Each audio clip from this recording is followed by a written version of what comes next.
Amazon Bedrock is a great place to play around with features in the console. A lot of AWS is like this, but Bedrock has a lot of hidden goodies that are constantly popping up. In fact, let's go ahead and take a look at some of the ways you can explore Bedrock. So first up, you can go to Bedrock and look at the getting started here and look at the overview. This is some of the new features that are developed, and you get constant updates about these features.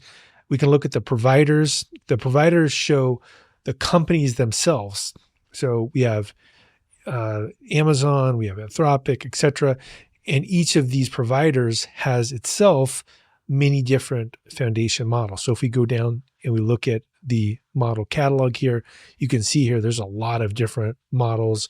You can see the Bedrock Marketplace. We have, which allows us to open up to even more providers. We also have the actual official providers here that do the foundation models. We can see here all of these different model providers. We also have modality as well. So is it audio? Is it imaging? Is it text, right? We see the majority of these are actually text. And then as well, you can look at marketplace deployments, custom models that you've developed yourself, how to actually import models, which is actually pretty interesting, right? You can put your own model onto Bedrock, and then you have features like this prompt router, which allows you to orchestrate and test out how two different prompts work at the same time. And then in terms of other things here, you can see we have, inference and assessment, Bedrock configuration. We also have safeguards, right? So you're able to build out guardrails or watermark detection. There's builder tools as well, agents, flows, knowledge bases. So this is really where I would recommend when you're first learning a service on AWS. This has been the same way for Lambda or for EBS or for, RDS, is to go into the console and start kicking the tires. Now, in particular, the place that I would start would be to go to the playground, and I would go to chat.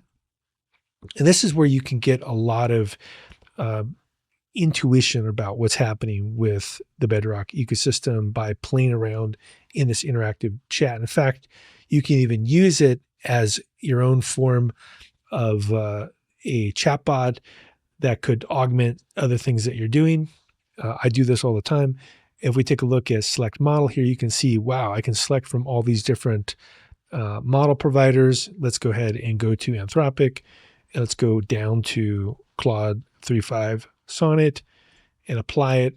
And then at this point, you can apply a system prompt, or you can just start doing, your own prompt here. Now, I personally like to add systems prompt when I'm doing things because this allows me to really utilize this interface a lot better. And so I have a lot of different prompts that I use, including like expert programming prompts. But let's go ahead and play with a prompt that I would maybe try to use if I was going to try out Claude here. So I would go ahead and say, you're an expert debugger, and you always use the 5 whys method to debug and build bash scripts, right? I would build something like this. I have actually much more advanced ones than this that I use commonly.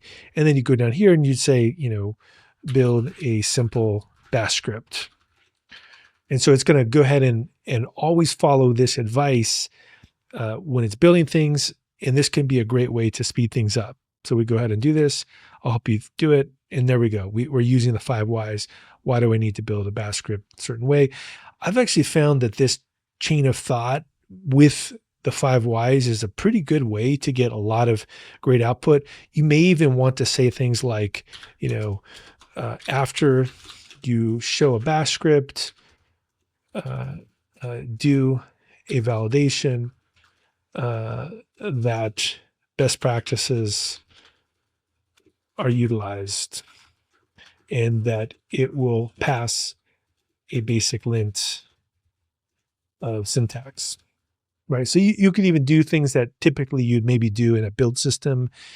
And these could be things that later an agent could actually help with. But let's go ahead and do this again here. Let's go ahead and clear the output. So you can see right here, we can clear the output. We can say, you know, build a hello world bash script. And we're going to see again, okay, let me help you build a hello world. And then it's going to go through here. It's going to do all kinds of best practices, and it's going to follow our system prompt. So I think this is one of the better ways to get your intuition around things. And then you could also play with things like randomness and diversity, right? So do you want things to be reproducible? This is where temperature comes in. Also, you know, top P, top K, these are all parameters that you could explore, right? You could look through here and figure out what these actually do, length and repetition, etc. And you could also go to maximum length or shorter length. So it depends on what it is you're trying to build. Like, so let's go ahead and play with this, right? So let's go ahead and make it like really small. And we could do like 50. So that way, and then I could even add here and just say, like, maybe in the system prompt, we can do just give me the code. Only give code and no explanation. Like, i.e., show me the source, Luke. This was kind of like a troll that people would do, is like, hey, when I was younger, people would say, give me the code, show me the source, Luke. So let's go ahead and try this out. And we go ahead and we run it again, and we clear this out. We say build a hello world. And let's see what happens.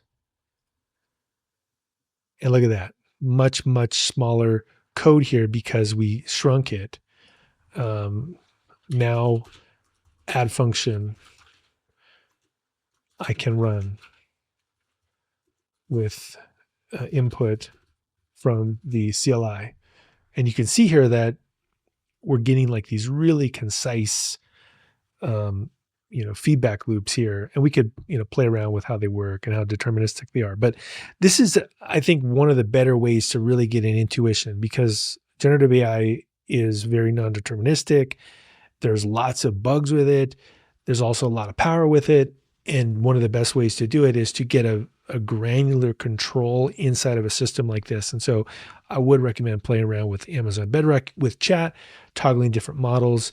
And you could even go into things like compare mode, for example, and try different models as well. So go ahead and kick the tires on Amazon Bedrock and let me know what you think.